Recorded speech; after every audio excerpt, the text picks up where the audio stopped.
Hello, I hope you're doing well. Today we're discussing literally every book I'm reading right now. I have a bad habit of reading way too many books at one time. I do finish them all, but it takes me a bit longer to get each book done because I'm just bouncing back and forth. I think it's good because it suits whatever mood I'm in. I can read whatever I want to, given what I want to think about, what I want to learn about, but the number right now is 7. I'm not gonna keep reading all of them, we'll get into that, but I thought it'd be really fun to just sort of go through each book I'm reading and discuss my impressions of them at like the beginning or midway point or towards the end point that I'm at. I love reviewing books after I've finished them, but I want to start talking more regularly about my impressions of them during the process of reading them. I think it'll actually help inform more of what you might want to read because you can see what I'm thinking during my read of the book. First up, we have Meditations by Marcus Aurelius. This is the one I picked up most recently. It is the translation by, what's the dude's name? Gregory Hayes is the scholar that translated it. It's amazing. I'm reading the historical background right now. I know what's in the Meditations to some extent because I know about Stoicism in general. I studied philosophy for a time in college and I'm familiar with it. But the actual book, the writing, the context that goes with it is incredible and so informative for my own life. Obviously, I'm not a Roman emperor, I can't relate directly, but the Meditations really seem to be more of a personal journal for Marcus Aurelius. And he was just a guy who had his stuff together. He had a really good view of how to live life. And especially as a young man getting older now, I'm 24, I'm moving into a more adult phase of my life. My prefrontal cortex is finishing its development. Like I'm growing as a person. I think it's an important time for me to read this and consider the way that I live my life, the way that I let things stress me out or don't let them stress me out, the way that I pursue my goals, the way that I hold myself accountable, try to stay on a schedule, try to stay regimented, try to stay, in motion, moving forward. These things are all discussed in Meditations, and it's just a wonderful book to read, I think, for anyone going through the process of trying to become the best version of themselves, because I think it is one of those texts that is by someone who kind of did that. Obviously, it's a different person. I don't think anyone's ever perfected the art of living necessarily, but this is one of the guys that seems to have gotten close, and I'm really interested to learn from that. I'm loving Meditations, cannot recommend it enough. I also keep talking about it with people that I meet, and they're always like, that book changed my life, I'm reading it now, it's amazing, or it's on everyone's reading list. So I highly recommend checking out Meditations. The Gregory Hayes translation is fabulous. Just give it a go. It's really wonderful. It is making my life more fun to live when I apply these ideas. The next book is Before They Are Hanged, which is the second book in the first Law trilogy by Joe Abercrombie. This book is awesome. I think it is so much fun to read. Joe Abercrombie does, it's not grimdark, but it's definitely gritty fantasy with such a great sense of humor. He's funny. He's also really good at writing intense scenes. His character writing is ridiculous. He's just so good at what he does. And I think that the first book in that series, The Blade itself, was his first foray into like actually completing a book and publishing it, which is crazy. It's very well done. I am continually impressed with his writing and his plotting and the world building. It's just getting better. And when I did my review of The Blade itself, I talked a lot about how it was a great setup, and I was hoping that it would keep getting better and keep getting more detailed and that things would happen, that character development would pay off. It's all hitting. Like, it is doing everything I would hope for and more, and in different ways that surprise me and keep me engaged. So definitely loving this book. I plan to read the whole series, and then there are more books in the world. I think there are 7 more total. I'm gonna get through all of them. I'm loving it. Cannot say enough good things about it right now, so good stuff. Next up, we have a bit of a doozy. This is Children of Dune, which is the 3rd book in the Dune series. If you are a new Dune fan, it gets weird. Like, it gets so weird. Dune Messiah, which is the 2nd book, a lot of mixed opinions on that. I personally loved it. I love seeing Paul develop. Not gonna say what happens to him and what he does, but the way that he's characterized, the way that he grows, it is so clear he's not the hero. It's so clear that he's something else entirely. It's just amazing. He's one of the best characters in fiction, period. And Dune Messiah does that very well. Book 3 is the beginning of his son, Leto II, and his journey. I don't want to say what Leto II does. Everyone kind of knows it. You might want to know it ahead of time before you read this book, because it's freaky. It's very freaky. It's very old sci-fi.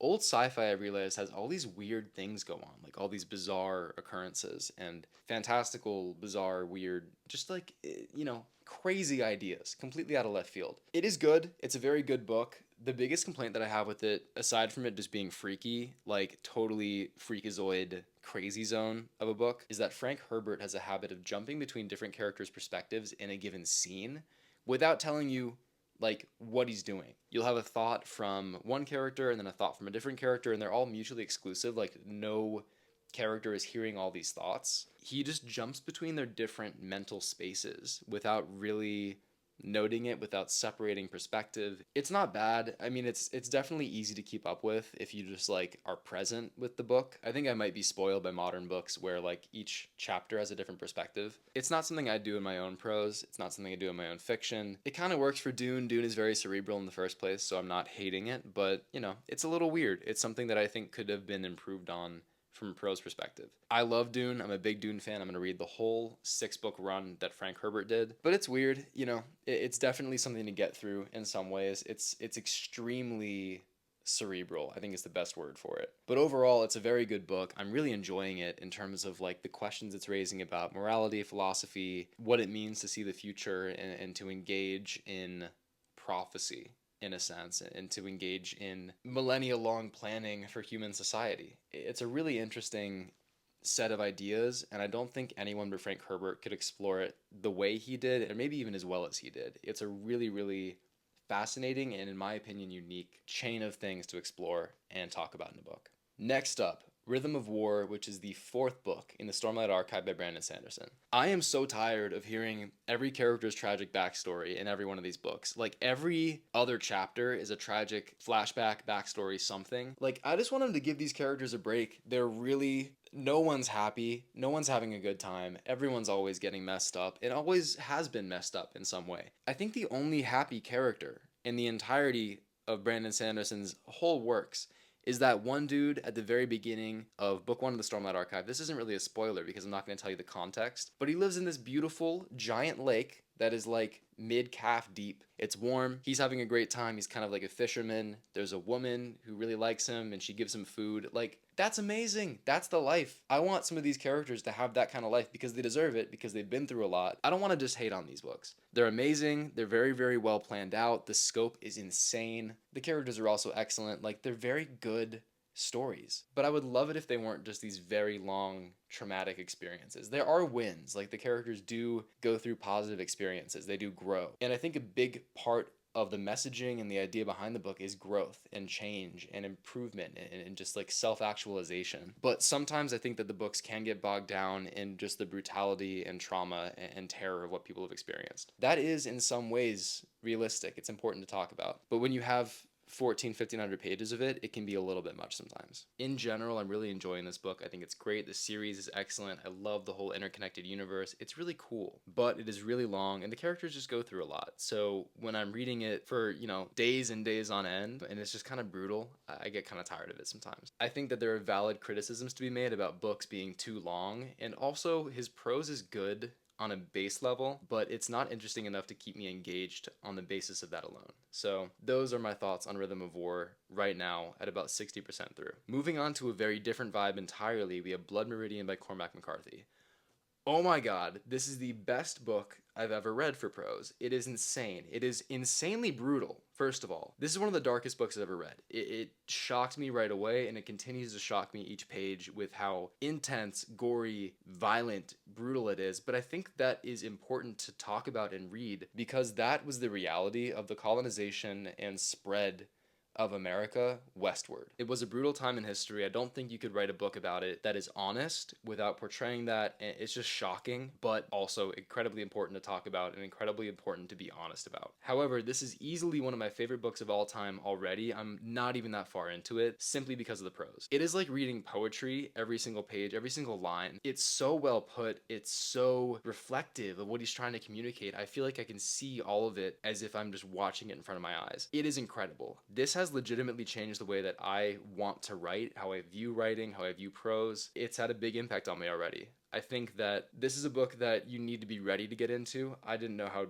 tough it would be, but I'm still fine with it. It's still really, really good. It just definitely will make you think about the reality of what happened in the West. On the complete opposite end of the spectrum, we have Fourth Wing. I don't want to diss on this too much. I know people really enjoy it. There's a lot of mixed reviews online, but a lot of them are very positive. I do not like this book at all. I got 10 pages in. I could not get past 10 pages. I tried. I really tried. I tried to just keep reading. I tried to start from the beginning again. It just didn't get good at all. Like, none of it resonated with me as a reader. The characters all sound just like the author is talking, they just have different names for the author's voice. They're poorly characterized. The writing, to me, just the prose on a base level, is not good. The setup is extremely cliche. It's just like, there's nothing new and exciting about it to me. And I know I'm judging it harshly for 10 pages of reading, but I've read reviews of it online. I didn't realize how much it was a romantasy book, apparently. I think that that's a whole other conversation about romantasy books and the part they play in literature right now. This book apparently has those elements. Like, I'm not going to judge that. I'm not judging anyone for reading it or enjoying it. It's just not something I prioritize in my reading. It's not something I like to read necessarily. So that makes me not want to read the rest of it. But just at a base level, like, the writing, in my opinion, is not good. The characterization so far is not good. So